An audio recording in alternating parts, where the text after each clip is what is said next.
Thursday, July 31st. It's about 11:15 in the morning, and I'm standing inside the Corn Palace in Mitchell, South Dakota. The last time I was here was in 1962, about 46 years ago, almost to the day.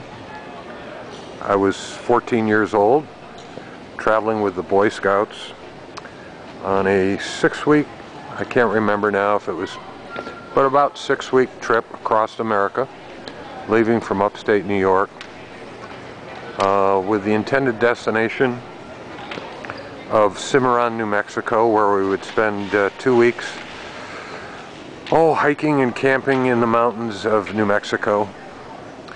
And we took a bus from home in Utica, New York, and traveled west through Iowa, South Dakota, Wyoming, and so on before heading south towards New Mexico. Spent 2 weeks in the mountains, and then headed back on a southerly route back to New York State. And I think it was about our third night out. The first night we stayed on a sub chaser or a submarine, I can't remember, somewhere around Lake Erie. The second night we stayed somewhere in Iowa, and the third night I slept on this gymnasium floor. Inside the Corn Palace now they play high school and local basketball and have other events. Obviously you can see they're selling souvenirs now. But our group of Boy Scouts had our sleeping bags with us, and unless the floor has been replaced, which maybe it has in 46 years, but I slept right on this floor here. Corn Palace was originally built in 1892, and it came about because of Lewis and Clark, and they reported back that nobody could ever grow anything here. So the Corn Belt Association got together, put together some money, and they built the first Corn Palace to showcase the various crops that they could grow in this part of South Dakota. It's been rebuilt twice. This is actually the third one. What you see on the wall, I'll get a little bit closer. I'll check my time here so we don't go too long. Are murals actually made out of corn. Oh, and she told us what this first one was, and now I can't remember. Maybe I can't remember what this one is supposed to represent, this particular mural.